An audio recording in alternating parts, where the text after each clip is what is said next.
Right, so I have returned once again today to deliver yet another episode of the Ancient Magus Bride. And where we left off, we actually got some plot development, actually, quite a bit. We see Aes's true face as well, which actually was quite attractive. He was quite an attractive man. I was like, whoa, alrighty. Alrighty. And then also we have the ending of the episode, which kind of in theory just made us go, oh crap, Cheesehead just got stolen. Because she literally did. By a dragon being ridden by a pretty freaking awesome looking dude as well. So there's that. So I can tell with this episode whether or not Elias can actually get back Chiso, who's been stolen, who also got some development last week as well. So there's all development all around on the front of Ancient Magus Bride. But let's see whether or not it continues in the same vein.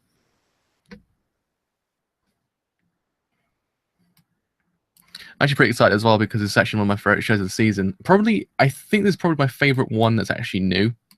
I think, the more I think about it. If it's my hair slightly, my hair's gonna be weird on the side of my head. No idea why. Yeah, I think this probably is my favorite one of the season, which isn't returning. It's just really good. But anyway, so let's put the old Crunchyroll onto full screen, and let's start this thing. Wait, hold up a second. Yeah, there we are. I need to see the live button on my thing, otherwise I just never know whether or not it's actually working. But anyway, let's start this thing in 3, 2, 1. Let's begin now.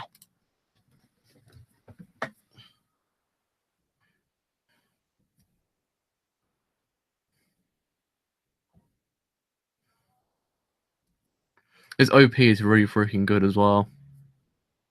Like, bare good.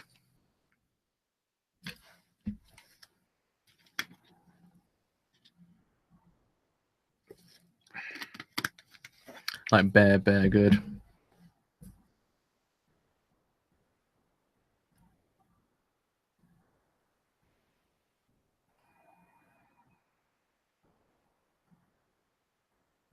This also happens to be the only show by Wit besides Seraph at the End that I don't hate. I just felt like I wasted my time watching it. Because Second Titan, I kind of just felt like I was wasting my time, never read the manga, and just kind of went afterwards. But this one in Seraph at the End is actually freaking great. This one's a lot better though, but you know what I mean.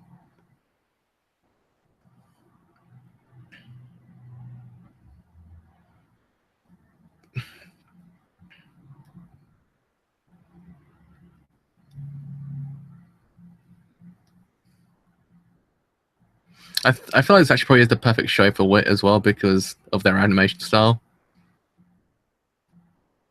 Yeah, that's what I'm like. I wish I actually would pick more like kind of better sources to actually adapt from. Because there's a wealth of things they actually could adapt that actually would be amazing.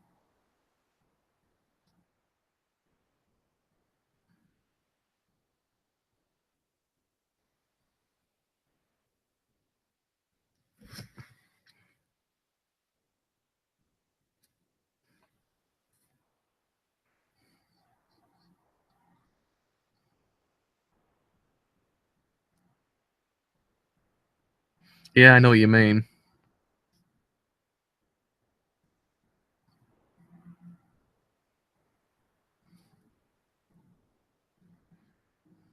So there's so much I actually could in theory do.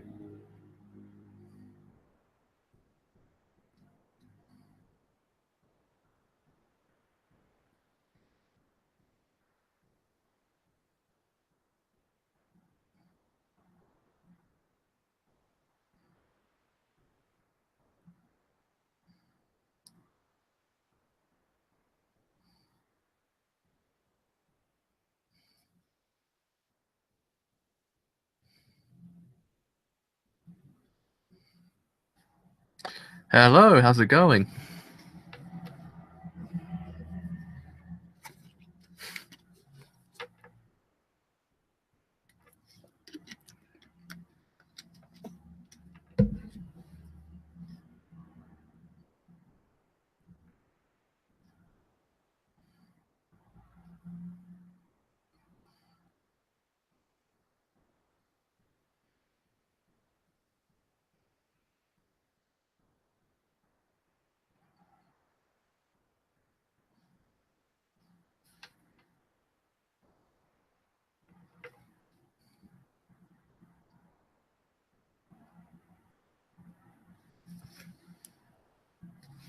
Oh, don't worry. 3 minutes and 31 seconds in.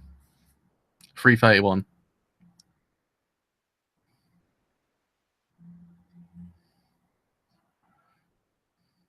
So you're telling me London has magic and Iceland has dragons? The world will be much more interesting if that's the case. You think about it. I finished Double Run one day when I have like zero work to do. I'm not at uni, I probably will finish it. I did it very slowly, so I just have zero time to myself anymore.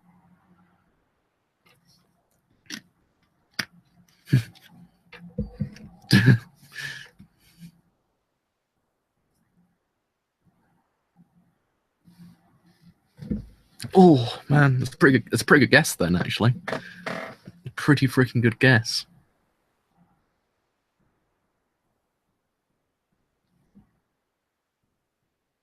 It's all right, London food. It's okay. It's not that great. It's just kind of. It depends on where you go.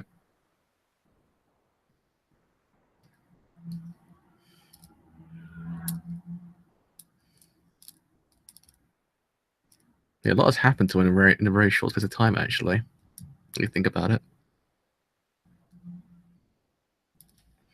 I don't understand why everyone hates FMA's comedy. I actually really liked it. This one's really good as well because it kind of dispels some of the tension that's in the scene, especially when it comes to our new friend that's just arrived. Hello.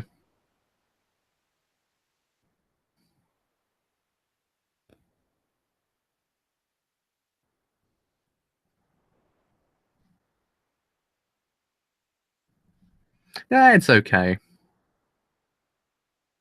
It's not that great, which is kind of okay.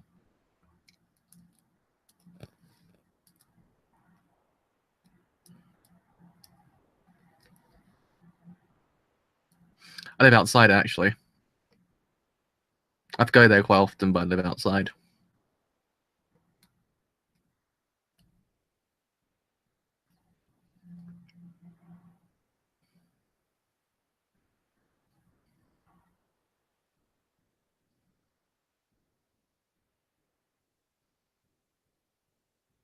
Oh, he's quite hot.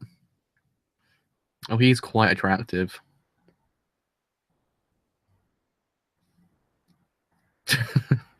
Everyone gets a misconception about me, I think.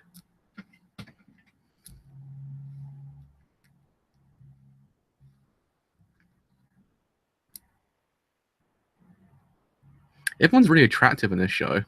I have zero idea why. Everyone's just really nice looking.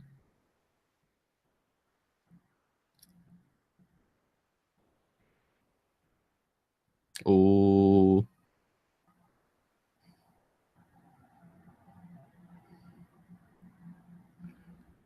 Saved by the husbando.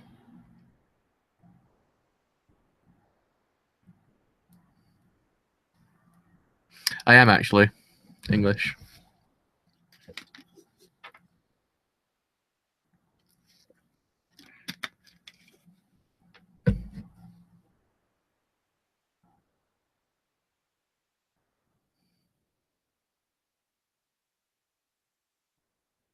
Jesus Christ. He's so smooth.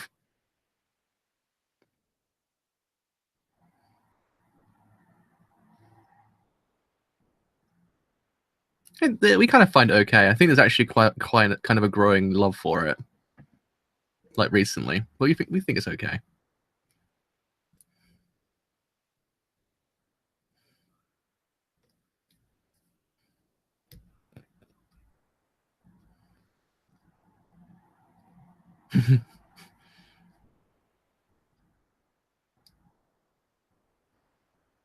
I want one.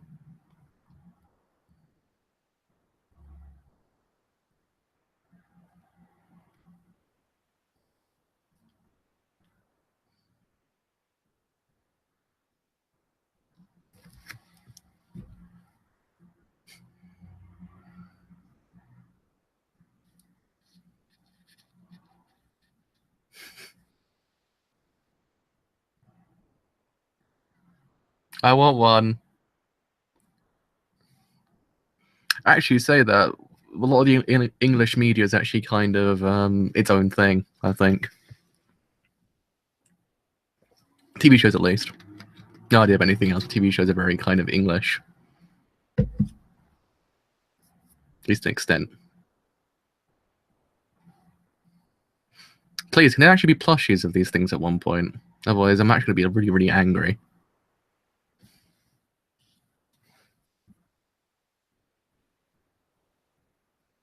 How cute they are.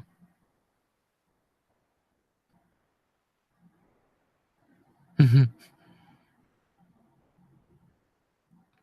can I take Lindell home as well? Is that a thing as well? Can I take him home? Can I take him home?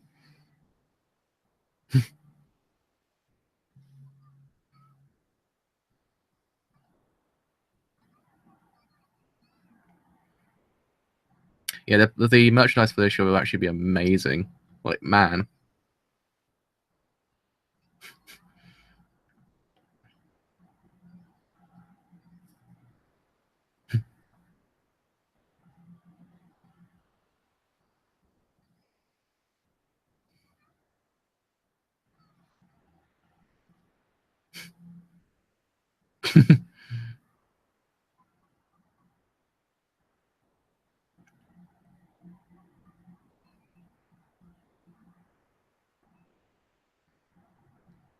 This episode's quite comfy. This episode's quite the comfy episode. Seriously, I do actually want one of them. Just and Lindell as well. And let me take Lindell home as well. He needs to be mine.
Huh. That's quite interesting.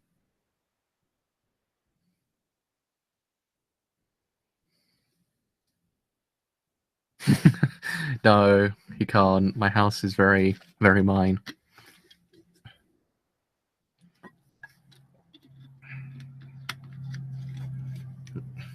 It's quite interesting, actually. This world is actually really freaking awesome. Like, if the world was actually like this, I'd actually freaking love it. But it's it's just not like that at all. If only the world was inhabited by dragons and really freaking hot dudes with really crazy masks. If only.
It's amazing character writing, actually. This show does.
This is actually quite beautiful.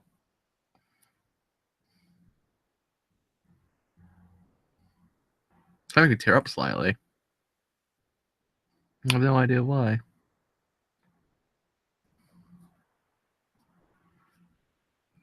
It's really freaking beautiful. They are literally doing this so goddamn well. Even though even though I haven't read the manga, I actually can tell they're doing this really well. Nailing the idea of life and what it means.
Oh god, I'm crying.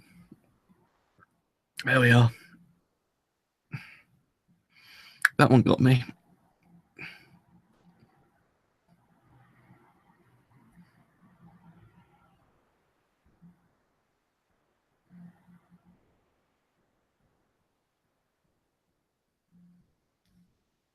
Hello.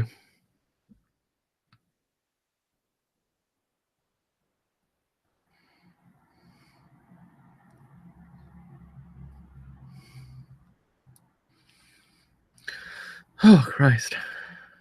That was quite heavy.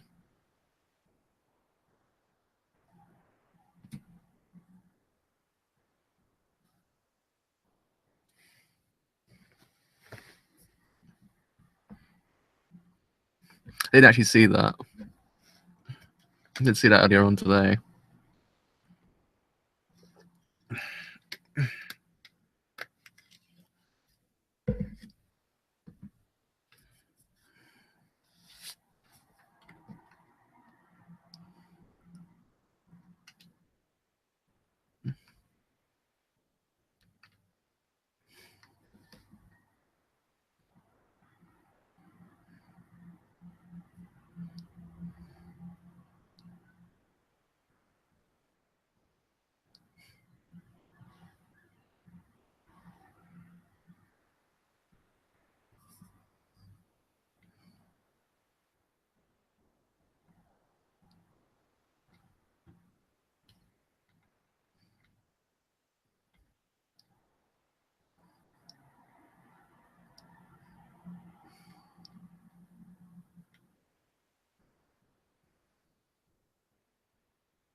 Oh man, that was an impeccably amazing episode.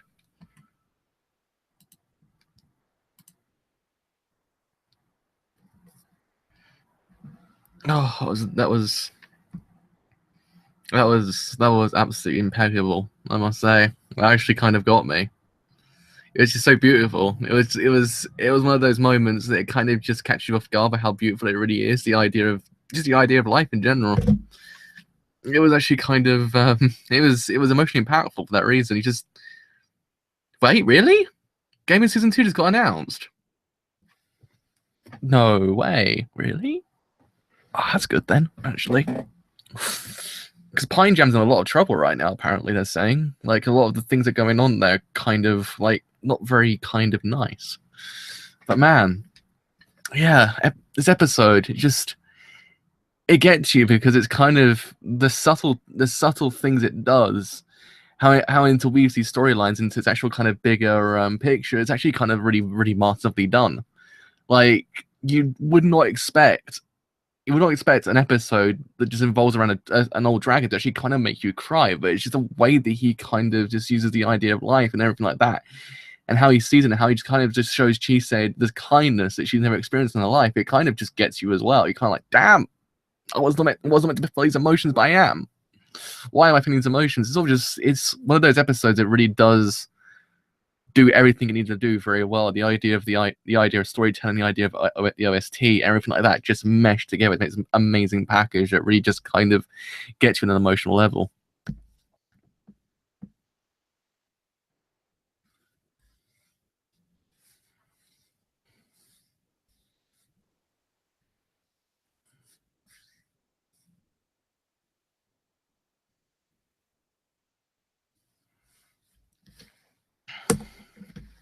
And there were quite kind of a few lines in the episode that really did very kind of really hit home certain things, and kind of the idea of how my hair's gonna be. Excuse me, my hair's gonna be a bit weird. My throat is going weird as well. Yeah. So there was certain lines in this episode that really kind of hit home certain things about how Chise is as a person. It's actually kind of nice because the whole entire time she was shown the biggest ounce of kindness from a person who was dying. It was one of those things. It kind of it showed her something she's never seen before, actually kind of experienced. Just it kind of, in a way, just kind of, it brought some things back into her life, kind of made her realize that the things that she's never realized beforehand. It was actually kind of neat in that regard. Even though at the end she does actually say, I'm slightly envious of how peacefully he passed away. It was one of those things that it's like there's evidence here that she hasn't fully got over what was going on beforehand. Like, it's one of those things that's nicely interwoven into the storyline. It's not kind of always there. It's in the background enough not to kind of overwhelm the storyline.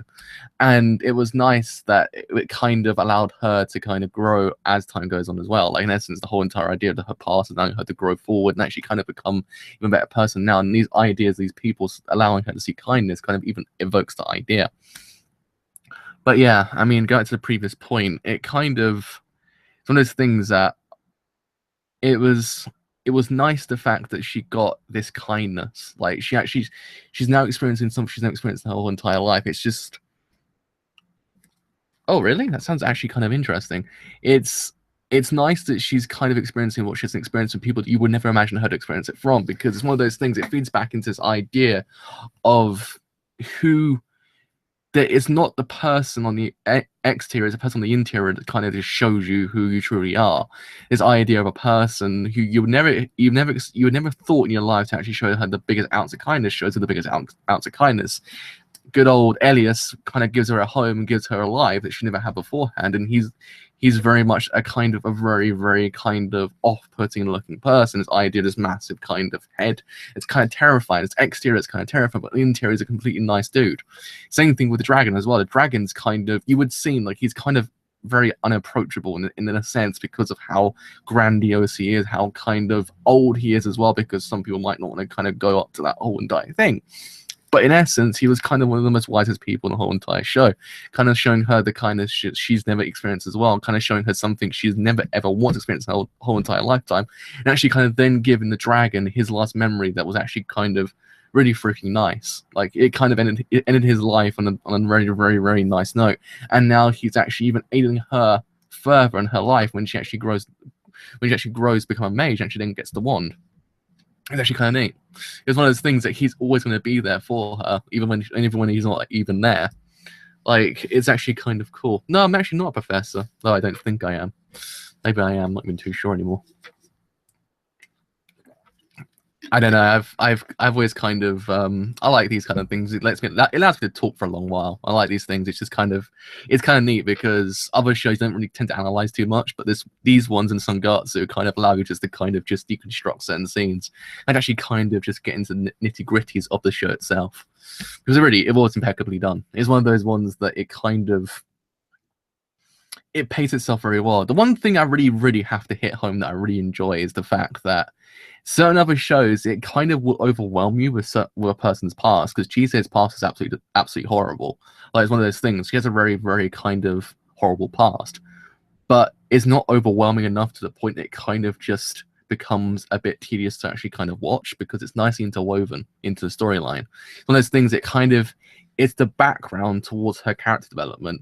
It just shows you where she's come from and how she has to grow because of it. It's just one of those things I actually kind of like, because a lot of other shows will always just beat you over the head with someone's backstory to the point of no goddamn return. It's one of those things I never actually experienced anywhere else besides in Gintama. Gintama does it expertly. Like, here it's actually kind of expertly done as well, because it's there, but it's not always there. You know, as an audience, it's there. It doesn't have to tell you all the time what was going on in her background. It just tells you when you need to actually it tells you in the most vital points, is what I'm trying to get at. It tells you the most vital point. It doesn't actually have to kind of beat you over the head with the whole entire backstory, because it respects your intelligence as a viewer. It knows, don't worry, we know that you know. So we're unable to tell you, but we need to tell you, because it's actually kind of vital to the scene. So it's actually kind of neat in that regard, because a lot of other shows, if it's not done brilliantly, it could just break the whole entire show as well. Yeah, that's the kind of major thing. You've basically summed up perfectly. It's one of those things. It just kind of, it knows it's there, but it kind of focuses on the present timeline and actually kind of allows her to grow. It's not always it's the background. What is what we're trying to get at? It's the background to her character development, which is actually kind of neat for that reason.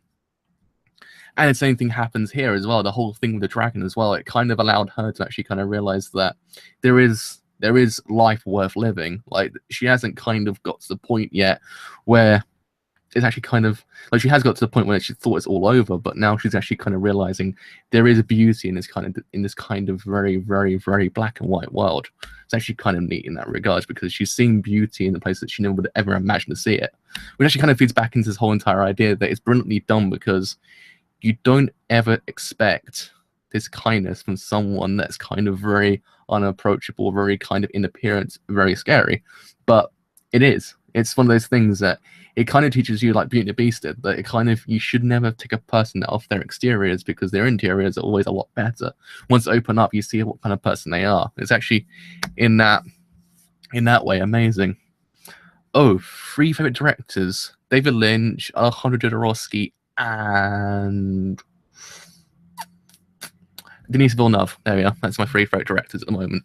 But yeah, I mean, I can't fault this episode in any way. I actually freaking adored it. It's probably the strongest episode of a new show. Like, I don't know I can't remember any other shows that kind of just impacted me this much before. I mean, if anything, the only thing that will come close to it is the first 10 minutes of Inuyashiki, but that's about it, because those were impeccably done as well. But this one, it looked at the idea of life absolutely perfectly in a short space of time, with a dragon that's kind of very much on the verge of becoming a tree, and it kind of then just evokes this idea that you will continue, that your memories, your ideas, your ideologies, your actual presence will live on in this world. Not just because you're gone. You still will carry on afterwards. It's one of those things that he became a tree straight afterwards, a beautiful tree. It's actually kind of one of those things that kind of carries on his lineage in a way that you don't suspect. And the other thing to note as episode is the fact that how it did this idea of kind of contrasting the actual kind of drama with the comedy, because certain times it can actually be a make or break. Like with Drifters, it's a very make or break thing, because it doesn't really handle its comedy very well. But here, the comedy is actually kind of interwoven very well into the storyline. It actually doesn't feel as if it's left field, because other times it can. But here, it's done perfectly, and it's actually kind of neat in that regard. But absolutely beautiful episode. I really liked how they handled Lindell's character, because you thought he was a threat, but no, in theory he wasn't. He was actually the person that really kind of drove Chise's character along in certain ways. Oh, cinematography and narrative, actually, I think it's my favorite aspects of films. Ah, man, but yeah, I can't fault it. I just really loved how they explored the idea of humanity and also life in general from a person you would not suspect it. One of those ones that it was kind of neat in that regard, and it just kind of got you at the end because he was leaving. And it was just one of those things you're like, don't leave, because you're doing so goddamn much right now. That it's kind of like you just want him there all the time, just to kind of just give you that push. It kind of, in a way, brings your hopes kind of a little bit more upwards. Kind of allows you to just to realize, oh yeah, life is actually worth living. There's actually a kind of a light at the end of the horizon, if you get what I mean. It's not like as if everything is so dark, because certain times that once you actually realize it, there's actually a kind of a nicer place just beyond looking at you. And also as well, it's just one of those things that you don't see you don't see it done in very many other shows done so well here. It's actually kind of neat. I thought it was actually really well done. I thought, good job, because you kind of got me on that regard. I was like, damn. Hopefully we kind of just get this continuing, because I like the mythos behind this whole entire series. I like how it's exploring its themes expertly, because it really is. I would not expect Wit to go this way, but I'm so glad they have.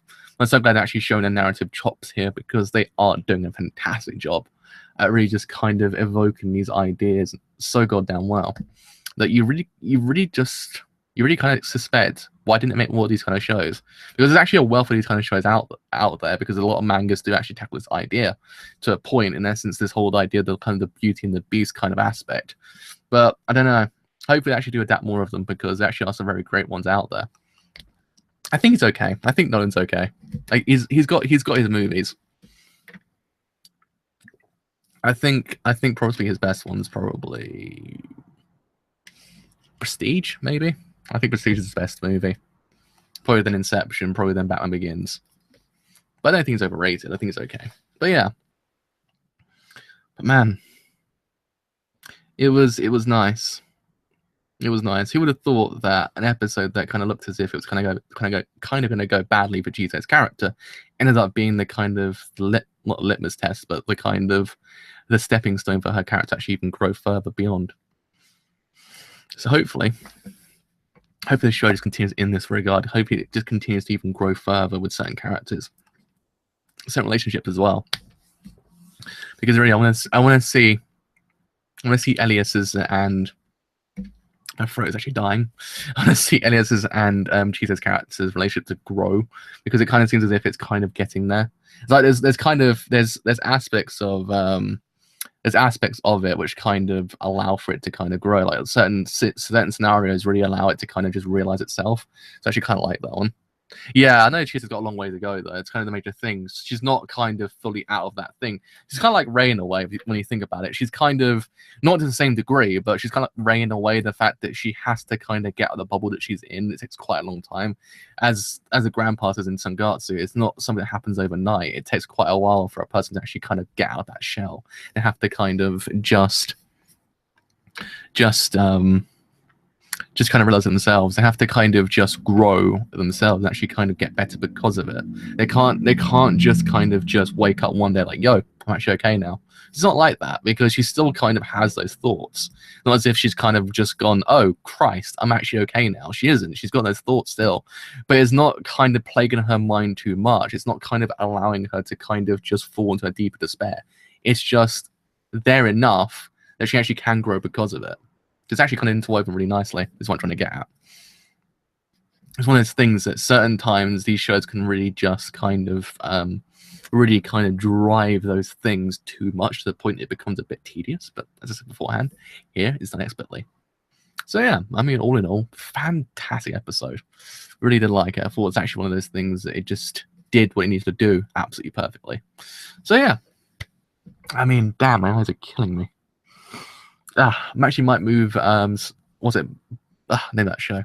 Kekai Sensen tomorrow, actually. So I feel as if probably tomorrow will be the best time to actually cover that show. It's actually 8 o'clock on a Saturday at my time. I was like, man, that's quite late. It's just like my brain just shuts down after 7 p.m. I'm like, oh, Christ. But yeah, I mean, hopefully all my points, it makes sense, because I actually really did love this episode. It really got to me. I started crying at points. I was like, damn son. So, if you have enjoyed this whole entire episode if you have enjoyed this whole entire stream as a whole and you do want to leave a like, then do leave a like, because indeed it does help me quite a bit. If you have enjoyed what I do here and you want to stay a little bit longer, then do leave a sub, because indeed it does help me quite a bit. But until tomorrow, with possibly Gintama's catch up, and to see whether or not my schedule is actually kind of going to be very overtaken by something else, and then also Kekai Sensen Season 2 Episode 3. So until then, see you guys later. Bye for now.